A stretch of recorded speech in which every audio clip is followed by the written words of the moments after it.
Welcome to This Explainer. Today, we're diving into something that literally captures the human imagination like nothing else, the classic David versus Goliath story.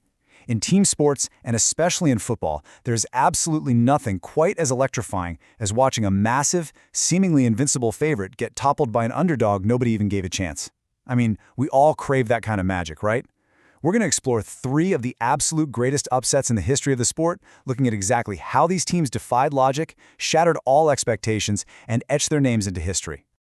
Just take a look at this single staggering number, 5,000. Keep that in the back of your mind as we go on this journey today.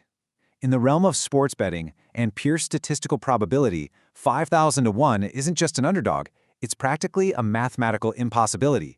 It represents a scenario so totally absurd that bookmakers essentially offer it as a joke. To put that into perspective, bookmakers were actually giving better odds on Elvis being found alive, seriously. But, as you'll see later in this explainer, sometimes the impossible actually happens. And when it does, it rewrites the rules of the game forever. Let's kick things off with Part 1, 1954, and the legendary Miracle of Bern. You know, to truly understand the sheer magnitude of a historic underdog, we first have to look at the terrifying dominance of the favorite they had to overcome. On one side, you had Hungary's golden team, the mighty Magyars. These guys were the undisputed heavyweights of global football. They came into this final riding a ridiculous 31-game unbeaten streak. They were the reigning Olympic champions, playing as full-time professionals, and they had just famously thrashed England 7-1 before the tournament. And on the other side, West Germany. They were essentially unfancied tournament guests, fielding a squad of part-time semi-professionals who are still dealing with the immense real-world post-World War II rebuilding of their nation. To make matters even worse, earlier in the group stage of this exact tournament, Hungary had already utterly dismantled West Germany by a score of 8-3. Literally, nobody gave the Germans a prayer. So let's walk through how this absolute miracle unfolded on the pitch. The match kicks off in the pouring rain at Wankdorf Stadium. And within just 8 minutes, the script seems completely set in stone. Ferenc Puskás scores at the 6-minute mark, and then Zoltán Zibor doubles it at 8 minutes. It's 2-0 Hungary, and it looks like another absolute thrashing is on the cards. But then, the unthinkable happens. West Germany miraculously claws their way back into it. Helmut Rahn equalizes at the 18-minute mark. Then, as the game just grinds on in the mud and rain, with only 6 minutes left on the clock, Rahn strikes again. He scores the winning goal at 84 minutes. West Germany wins 3-2, completely shattering Hungary's golden streak. Now, an upset of this massive scale rarely comes without some historical scrutiny, right? In the aftermath, controversies definitely swirled. First, there was a disallowed goal by Hungary's Puskás late in the game.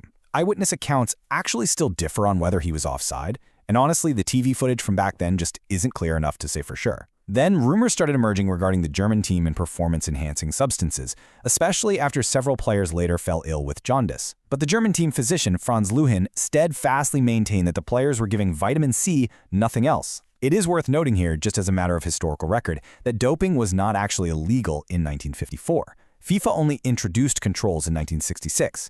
We're just looking at the source material here to understand the full, intensely debated picture of this legendary match. The really crucial takeaway here is that this single game completely transcended the sport, leaving behind some profoundly divergent socio-political legacies. For West Germany, the Miracle of Bern deeply contributed to a sense of regained international recognition and psychological healing after the absolute devastation of the Second World War. It was a hugely unifying, joyous moment for them. But for Hungary, the sudden and shocking defeat of their beloved, invincible team sparked deep societal discontent. In fact, historians often point to this loss as a contributing factor in the buildup of frustration against the communist authoritarian regime, which eventually boiled over into the 1956 Hungarian Revolution. Okay, moving on to Part 2, Euro 2004, and a true defensive masterclass. Jumping forward exactly 50 years, we hit a completely new era of impossible odds on the European stage, and the magic number this time? 100. Before the Euro 2004 tournament even kicked off, bookmakers gave Greece 100-1 anti-post odds to win the whole thing. And why wouldn't they? Historically, Greece were footballing minnows. They had never, in their entire history, won a single match at a major international tournament. Everyone completely expected them to just bow out at the very earliest group stage. Well, just look at the absolute gauntlet of footballing royalty they had to slay to pull this off. This wasn't some easy draw. They were placed right into a group with Spain and Russia, plus the tournament host, Portugal. Then, getting into the knockout stages, they had to face France, the reigning champions. After that, a semifinal against the heavily favored, incredibly dangerous Czech Republic side. And the final, they had to face the tournament host, Portugal, all over again. It was just a relentless, grueling march against the most potent attacking teams in the world. So how on earth did they do it? Well, their manager, Otto Rehagel, deployed this somewhat archaic but incredibly rigid man-marking system with a sweeper. It was a tactic that modern teams had almost forgotten how to play against. They didn't go out there playing expansive, flowing football. They played to frustrate. By remaining incredibly compact and defensively disciplined, they successfully neutralized the elite attacking talents of France, the Czech Republic, and Portugal. They famously beat the host twice, once in the opener and once in the final to take the trophy. It was a total triumph of a collective tactical system over individual superstars. Which brings us to part 3, The Impossible Dream, Leicester City 2016. This brings us right back to that 5,000 to 1 number from the very beginning and into the relentless, money-driven grind of modern club football. Picture the Premier League landscape back in 2015. You have this massive financial and historical chasm. On one side, you've got the traditional heavyweights, the giant clubs of London and Manchester, backed by literal billionaires, fielding star-studded, incredibly expensive rosters. On the other side, you have Leicester City, a small club that had only just barely maintained their Premier League status on the final day of the previous season. Going into the year, they were universally tipped as heavy favorites for relegation. But then, this specific cast of heroes came together to form an absolutely unstoppable unit. First, the club brought in manager Claudio Ranieri, a veteran who a lot of pundits honestly considered past his prime, to replace Nigel Pearson. But Ranieri found the perfect alchemy. He unleashed N'Golo Kanté, whose tireless work rate made him look like he was 2 players out there in the midfield. He unlocked the sheer creative brilliance of Riyad Mahrez on the wing. And up front, Jamie Vardy delivered this relentless, record-breaking goal-scoring run. Playing a lethal, rapid counter-attacking style, these individual pieces linked up and just defied the billionaires week after week.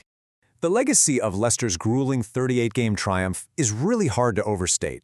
It quite literally changed football betting forever. Bookmakers were so historically burned by paying out on this 5,000 to 1 miracle that the entire industry had to adjust. Analysts pretty much agree that we will likely never, ever see outright odds that high given to a team in a major league again. No way. They proved that over the course of a long, exhausting season, heart, brilliant scouting, and unstoppable momentum can actually beat financial giants. From the muddy fields of Bern in 1954 to the defensive walls of Greece in 2004, all the way to the magical run of Leicester City in 2016, these stories matter because they give us hope. They prove that the established order isn't always what it's cracked up to be. The math can be wrong, the experts can absolutely be wrong. So I'll leave you with this to think about. When will the next impossible miracle strike? And who will be the David to shatter the established Goliath? Keep watching, because if history tells us anything, it's only a matter of time.